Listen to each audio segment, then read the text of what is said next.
Shalom, salam sejahtera di dalam kasih Tuhan Yesus Kristus. Sahabat Tirta TV yang Tuhan kasih dimanapun Anda berada, senang sekali boleh kembali hadir di layar kaca Anda.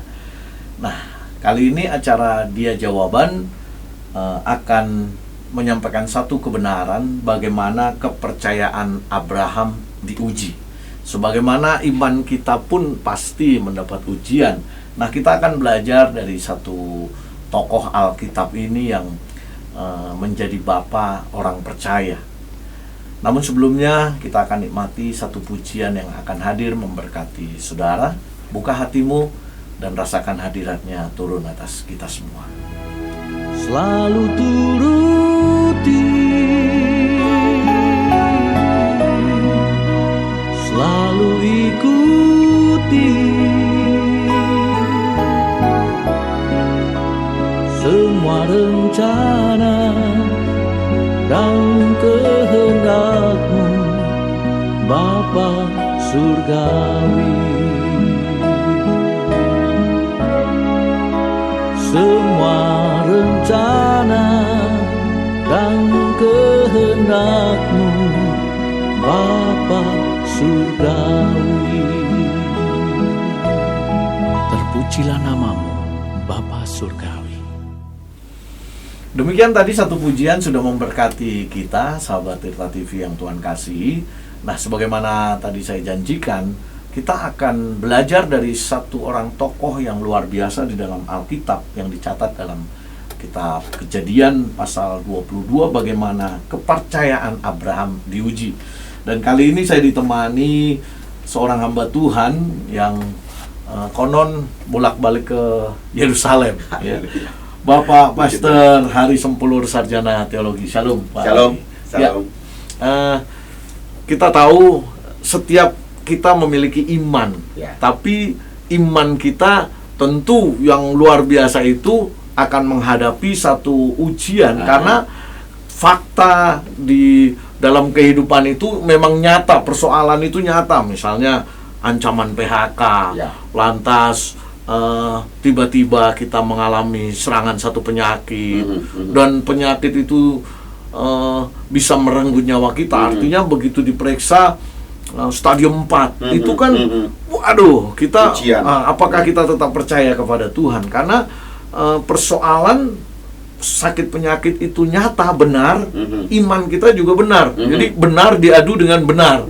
Nah, kita akan tahu bagaimana yang menang ini melalui satu tokoh yang akan disampaikan oleh Pak Hari. Puji Tuhan. Jadi sebelum saya bahas lebih dalam lagi, saya akan baca dulu di kitab Kejadian pasal 22.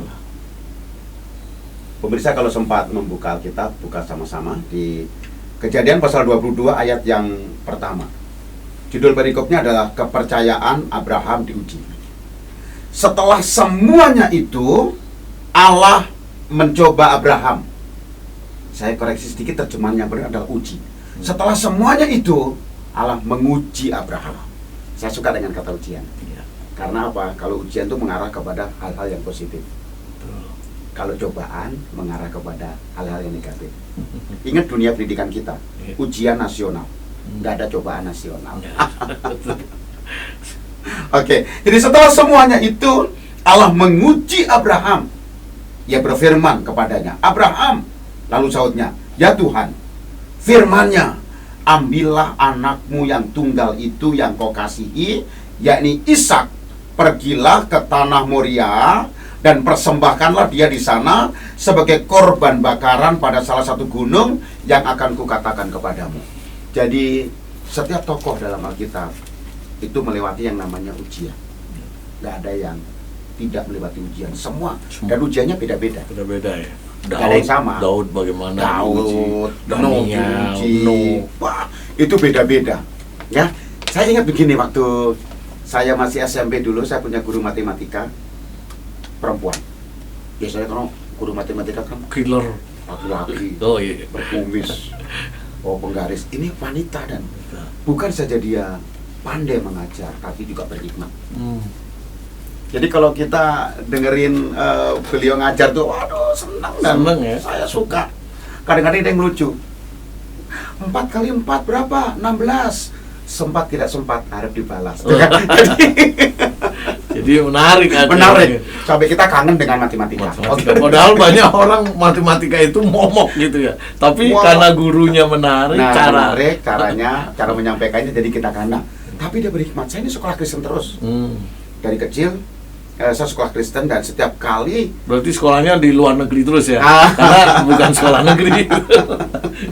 ya.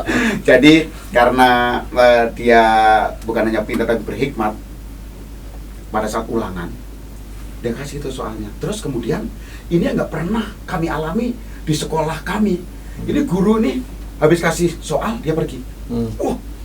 Ketua kelasnya seneng dong. Bisa nyontek. Bisa nyontek. Yang pertama saya masih bisa jawab. Yang ke nomor 5 saya tanya sebelah. Nomor 5 teman saya jawab 9. Nggak mungkin jawabannya 9. Lihat soalnya. Waktu saya cocokin soalnya antara yang sebelah kanan dan sebelah kiri beda. Pantesan gurunya keluar. Kita nggak bisa nyontek. Jadi kalau ujianmu beda-beda supaya gue nggak nyontek. Soalnya yang berbeda. Yang ya. berbeda. Jadi, walaupun satu kelas, gurunya sama, mata pelajaran sama, tapi satu orang satu ujian beda. Iya. Nggak ada yang sama, nggak bisa nyontek. Seperti tokoh-tokoh Alkitab. Iya. Jadi kalau hari ini kau mengalami ujian yang beda dengan ujian yang dialami orang di sebelahmu, jangan khawatir.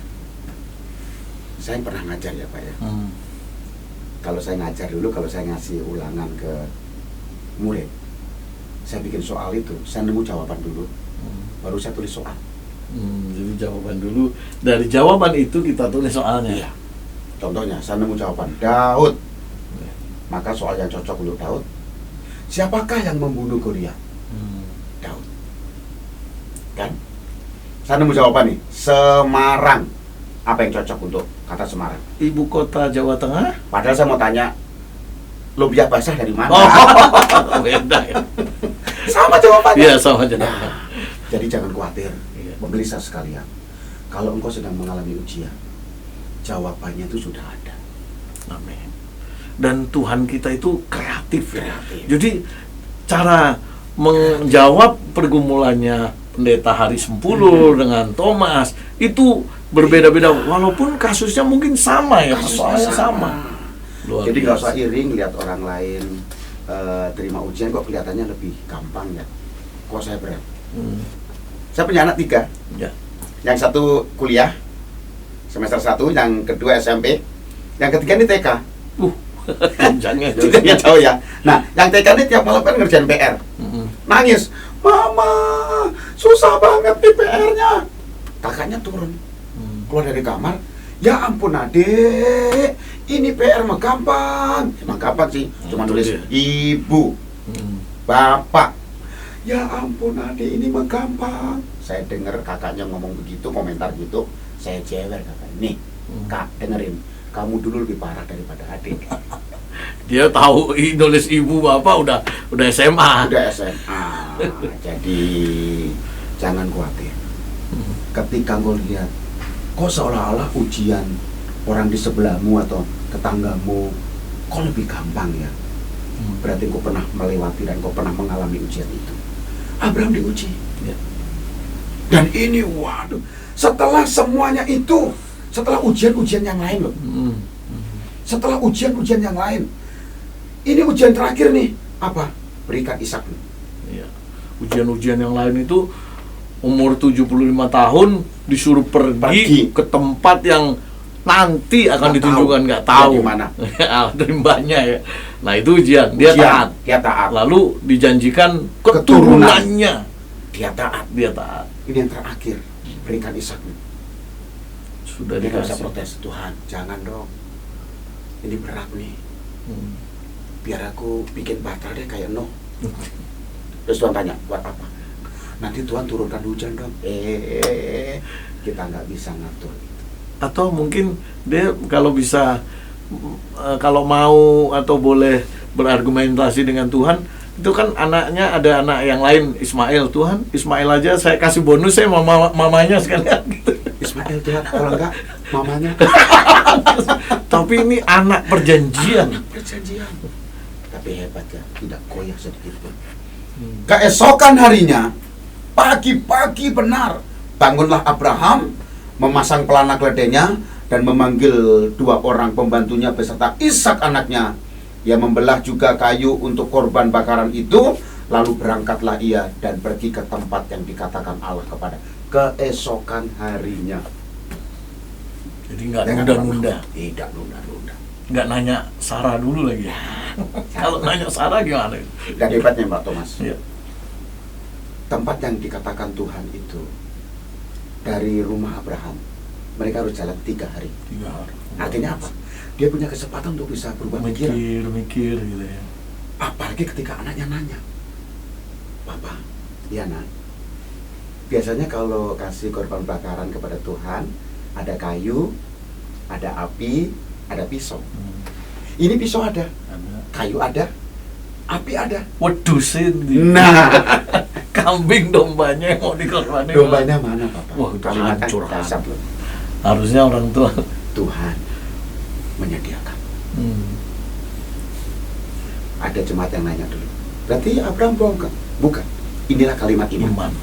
Kalimat iman. Visinya udah tahu Tuhan. Dia punya. tahu pengalaman-pengalaman Abraham di belakang itu dengan Tuhan. Dia tahu, makanya kalimatnya muncul. Nah, orang yang dekat dengan Tuhan, orang yang punya pengalaman-pengalaman yang baik dengan Kristus, yang keluar tuh kalimat-kalimat iman. Satu kebenaran pemirsa yang kita dapatkan dari hambanya Pastor Haris Sempulur, kita harus punya hubungan yang intim Ya. dengan Tuhan, pengalaman Ya. pribadi. Karena ibadah kita di gereja, ritual kita tidak menentukan, Oh. tapi pengalaman perjumpaan dengan Tuhan itu yang akan membuat iman kita bertumbuh next level. Oke, jadi begini, setelah 3 hari itu kan dia harusnya punya kesempatan untuk bisa berubah pikiran, tapi tetap bro.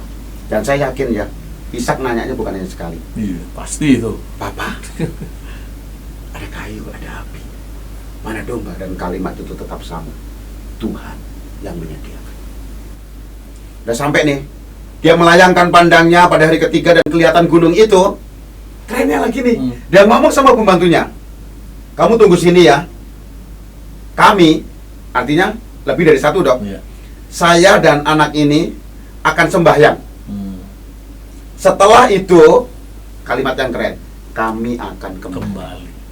Berarti dia yakin kembali bersama anaknya. Padahal kan yang dikorbankan, anaknya harusnya. diperintahkan di Tuhan, anaknya. Kamu tunggu sini ya pembantuku, kami akan sembahyang. Saya sama Ishak. Setelah selesai, kami akan kembali. Harusnya kalau dia tanpa iman, saya akan kembali. Saya akan Karena kembali. Anaknya sudah dikorbankan. Selesai. Keren ya? Dahsyat. Dahsyat. Sampai di sana, dan yang lebih dahsyat lagi, Abraham bilang, nak, atur kayu. Dia susun. Dengan hancur hati tuh si anaknya akan dikorbankan. Dan setelah selesai, baru Abraham berkata, nak, naik sayang. Puji Tuhan ya, Ishak nggak lari loh. Apa katanya Tuhan sediakan? Bapak bohong. Lari loh. Tidak loh. Allah Ishak berkata, lakukanlah seperti yang Tuhan perintahkan kepada Bapak. Saya yakin ya, Abraham selalu cerita pengalaman-pengalaman hidupnya dengan Tuhan kepada anaknya. Mengajarkan ke Orang tua, apa yang kau ceritakan kepada anak-anakmu hari-hari ini? Mungkin kau suka nakut-nakutin anak-anakmu. Abraham tidak lakukan itu. Dan lihat, ketika saya kalau kita sekolah minggu itu, jadi, begitu mau diurus Tuhan, karena itu sudah diikat ya sih. Diikat sudah. Ya. Tuhan ini yang kau stop. Mbak. Mbak, saya yakin malaikat itu melihat terus, tidak menggoyahkan pandangannya kepada Abraham. Paham apa yang akan dilakukan. Jadi dari sini kita tahu bahwa Saya merinding nih Pak Pendeta. makanya setiap kita pasti melewati ujian. Ujian.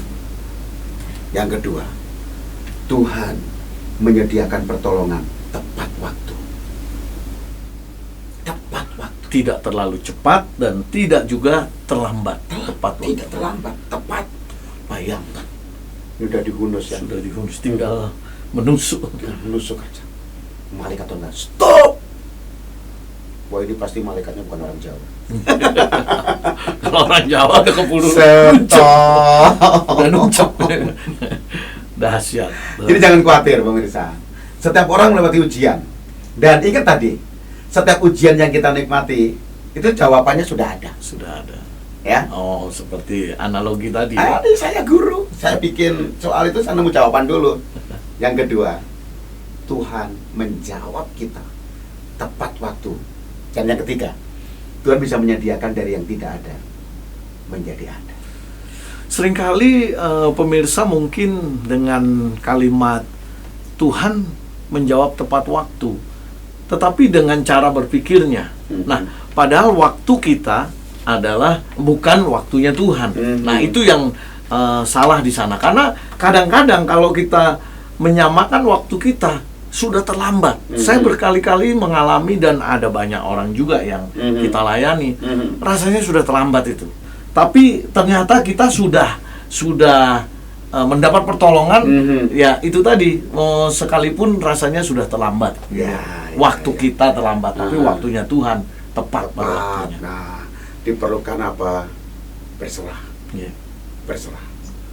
Jadi tungguin aja waktunya Tuhan. Kadang-kadang kita nggak sabar ya. Iya. Kita pengennya nih kalau doa nih, ya doa nih, terus tiba-tiba ada jawaban. Iya. Instan lah, Tuhan, apalagi zaman saya sekarang. mau Tuhan ada mobil nih. Begitu amin, kubrak. Aduh, Tuhan bisa lo lakukan itu. saya kitanya nanti Tapi Tuhan lebih sayang jantungmu daripada mobil. Kalau emang dia gubrak, kita nggak kuat, meninggal, siapa yang pakai mobil? betul, setuju saya. Setuju. Jadi sabar. 3 hal tadi. Terima ujian, ya. Terus pertolongan Tuhan tepat waktu. Tuhan bisa menyediakan dari yang tidak ada menjadi ada. Jadi nggak usah khawatir. Nggak usah Dan khawatir. rasanya memang kalau hidup manusia itu ya selalu kan dalam kitab Amsal atau Pengkhotbah segala sesuatu ada waktunya. Dalam hidup kita ya Pastor ya, kita juga begitu mengalami masalah, lembah kekelaman, tapi itu nggak kekal selama kita hidup. Nanti ada masanya datang lagi sukacita, berkat kita menikmati. Tapi ada lagi. Artinya memang kadang-kadang persoalan pergumulan itu untuk mendewasakan kita dan tidak terus. Jadi Tuhan bisa menyediakan dari yang tidak ada menjadi ada. Ini saya pernah satu hari waktu saya lulus PGA dulu kan saya diutus ke Kota Tegal ya. Terus harus melayani ke cabang. Nah saya dikasih motor zaman dulu lah. Hari itu saya starter motor kok nggak bunyi. Kenapa? Waktu saya buka tangkinya kosong. Bensinnya. Wah, kita doa nih. Tuhan kok bisa menyediakan dari yang tidak ada menjadi ada dalam nama Yesus. Tetap kosong. Karena kalau menurut saya kan maunya kan begitu amin ada bensin. Udahlah, saya tunggu. Itu cara kita. Kadang-kadang kita membatasi Tuhan dengan cara kita. Akhirnya saya diem. Saya bersandar di pintu gerbang gereja. Ngapain? Berharap ada jemaat lewat. Itu kan maunya manusia ya. Ternyata Tuhan arahkan pandangan saya ke sebuah lemari di samping pastori. Saya jalan ke sana, saya buka. Ada banyak tumpukan koran. Saya bilang, wah ini koran ini, wah bisa dikiloin nih. Ternyata enggak loh. Waktu saya bongkar koran itu, di situ ada uang terselip 10.000, 2 lembar. Tahun 89. 10.000 itu besar. 2 lembar bensin. Nah kan saya ambil, masih baru. Terus saya telepon kembali sidang. Selamat sore Om, hari jangan lupa ya, kamu tugas di cabang. Ya Om, ini saya mau ngomong nih Om. Kenapa? Itu di lemari saya nemu uang 20.000 Om, uang baru. Itu berkat buat kamu. Jadi caranya Tuhan itu loh, kreatif, bisa mengadakan dari yang tidak ada menjadi ada. Kalau maunya saya kan begitu amin bensin. Bensin. Gagal berdiri di pintu gerbang gereja berharap jemaat lewat. Ditanya, hari ngapain? Ya lagi nunggu pertolongan Tuhan ini. Supaya ada orang. Tapi lihat kreatifnya Tuhan. Seperti yang kita baca hari ini. Ya. Tuhan bisa menyediakan dari yang tidak ada menjadi ada. Ya Luar begitu, Pak. biasa. Jadi pemirsa Tirta TV yang Tuhan kasihi, jangan engkau segera putus asa ketika persoalan, masalah datang menghimpit hidup kita. Karena pertolongan Tuhan selalu tepat waktu. Yes. Hanya bukan waktunya kita, waktunya Tuhan. Percayalah bagaimana Tuhan bisa membangkitkan Lazarus sekalipun menurut manusia sudah terlambat. Tetapi waktu Tuhan selalu tepat waktu. Jadi dan yang kedua, kalau saya mengambil sarinya, persoalan itu temporal, ya, sebagaimana sukacita juga temporal. Jadi tetaplah tekun dan cari Tuhan, bersekutu dengan Tuhan. Di situ kita akan mengalami Tuhan secara real. Yang Amin. Puji Tuhan. Jadi sekali lagi saya ingatkan bahwa ketika setelah Abraham menikmati hal itu, maka di ayat terakhir dia berkata begini nih, ayat 19. Ya. Ayat 19.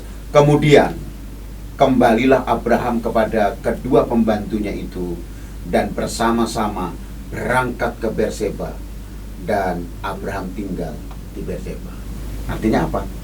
Bukan Ishak yang dikorbankan, tapi memang Tuhan menyediakan apa yang diimani oleh Abraham terjadi. Jehovah Jireh. Jehovah Jireh. Di situ Allah Puji muliakan.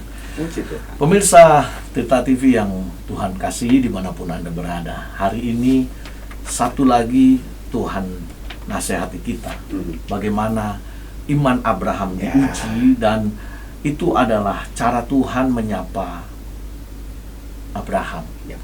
Kadangkala Tuhan menyapa kita dengan satu persoalan, tapi percayalah, sebagaimana tadi hambanya sudah sampaikan, Tuhan tidak pernah terlambat. Kita harus mengalami Tuhan supaya pengalaman dengan Tuhan itu bisa membawa kita untuk kita bisa melewati pergumulan itu. Dan pergumulan persoalan itu sifatnya temporal. Jadi tidak selamanya. Oleh sebab itu terus pegang janji Tuhan. Tuhan itu kreatif. Tuhan bisa berperkara dengan caranya yang ajaib menolong kita. Dalam 1 Tesalonika 3 ayat 3 dikatakan begini. Jangan ada orang yang goyang imannya karena kesusahan-kesusahan ini. Nah, dari kebenaran firman Tuhan itu, seperti anak sekolah, bagaimana Pastor Hari Sempulur mengajar, anak sekolah itu diuji, lalu naik kelas. Demikian Tuhan mau kita anak-anaknya supaya kita naik kelas, supaya kita layak untuk masuk dalam kekekalan kemuliaan bersama dengan Tuhan. Kita akan jumpa kembali di acara yang sama, Dia Jawaban, Sabtu yang akan datang. Dan terima kasih Pak Pendeta Hari Sempulur yang sudah memberkati pemirsa Tirta TV. Sampai jumpa, Shalom. Selalu turuti, selalu ikuti semua rencana dan kehendak-Mu, Bapa Surgawi. Semua rencana dan kehendak-Mu, Bapa Surgawi. Terpujilah nama-Mu, Bapa Surgawi. Dalam hidup